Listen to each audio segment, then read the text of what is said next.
Hello, hello, hello. Good morning, good evening, good afternoon, everyone. This is Jeff with Fluent American checking in once more with our series, Say It Native, where we take a listen to native speakers talking and analyze what they're doing so then you can apply it to your own speech and help you target your own pronunciation. Today, we're looking at an old Disney film called Susie, the Little Blue Coupe, or something like that. And it's a cartoon, and I think cartoons are underutilized tools for learning American English pronunciation.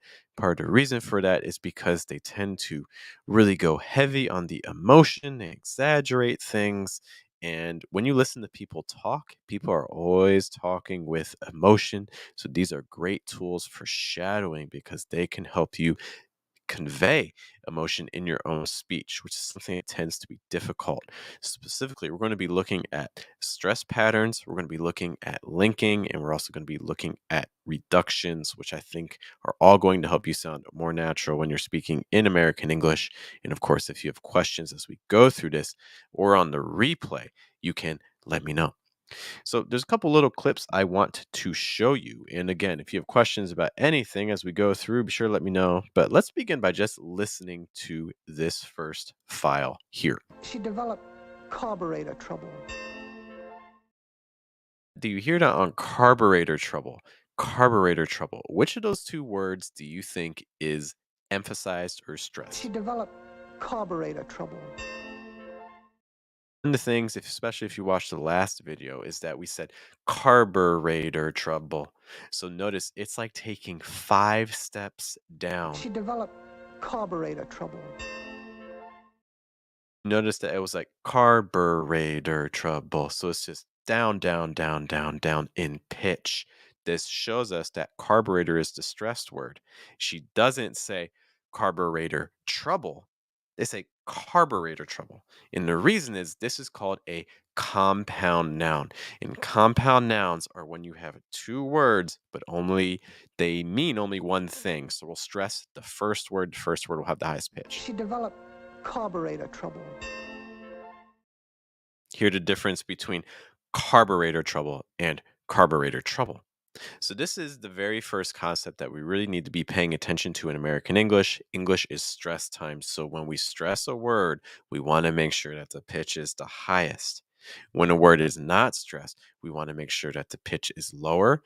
And we also want to make sure it's faster and weaker. There's a couple more examples that we're also going to find with this, but let me know if that makes sense to you. You can either like the stream or post in the comments like, yes, that makes sense, or no, I'm confused. Jeff, help me, and I'll try my best. Let's take a look at another example, though, in the meantime. And she was losing some of her old pep and pickup, too. So, my question there is which words are stressed? And she was losing some of her old pep and pickup, too.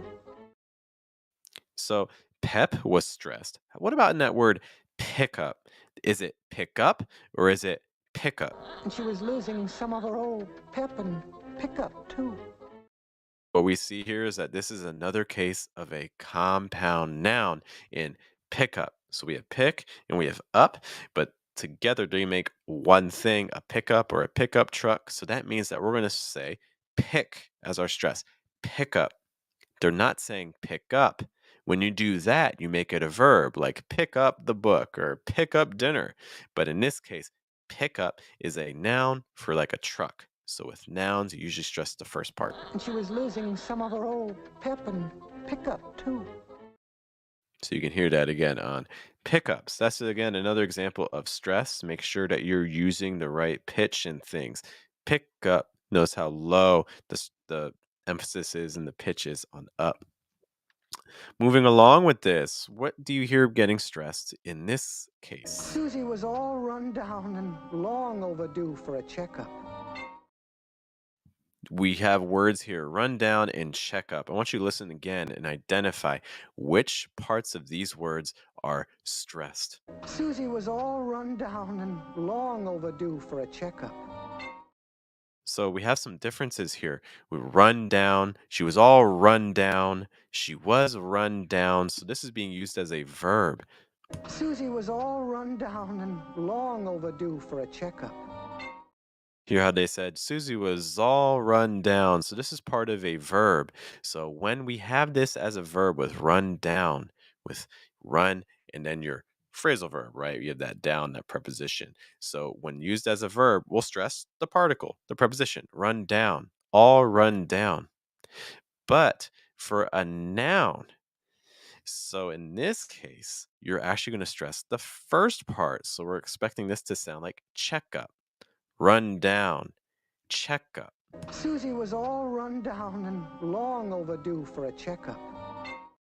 Overdue for a checkup. Did you hear there to stress on check? So this is another thing to kind of watch out for with these stress patterns. Super important in American English. How about our next one? Right, she's in pretty bad shape, mister. Fact is, she needs a complete overhaul. What was the stressed part? So we have that last word, overhaul. Is the stress on the O or is the stress on the haw? Right, she's in pretty bad shape, mister. Fact is, she needs a complete overhaul. O is your stress, a complete overhaul. This is again a compound noun. Overhaul combined into one thing, a complete overhaul. When this is a noun, again, we'll stress the first syllable. So you're getting that stress on the O. Overhaul. Right, she's in pretty bad shape, mister. Fact is, she needs a complete overhaul. There's one other thing that I want to highlight today, and this is more related to pronouns. Pronouns are your words like he, she, we, they, them, her, it. Watch what happens to the pronoun in this situation right here. We're not selling them, folks. We're giving them away. Did you notice what happened to the pronoun here? We're not selling them, folks. We're giving them away. Did they say giving them or giving them? We're not selling them, folks. We're giving them away. Notice that for giving them away, we're giving them away. In this case, we're removing the TH. So typically, when you have a pronoun that has an H or a TH, that pronoun gets removed. You can hear this in, for instance, like I told her. I don't say I told her, I told her. Or go get them. Instead of get them, it becomes get them. If this is something that you're not currently doing in your own speech, you tend to pronounce those THs or you tend to pronounce those Hs. This is something I want you to try to start noticing in native speaker speech because by removing them, it can help you sound more natural. It can also help you link sounds together a little bit more clearly. All right, guys, those were all of the examples that I had today. So, again, lots of practice with stress and trying to identify stress in sentences from native speakers. In addition, we talked about some linking things and also some reductions. If you have questions for me about anything we looked at today, be sure to leave them in the comments. If you found this helpful, things that would help me would be liking.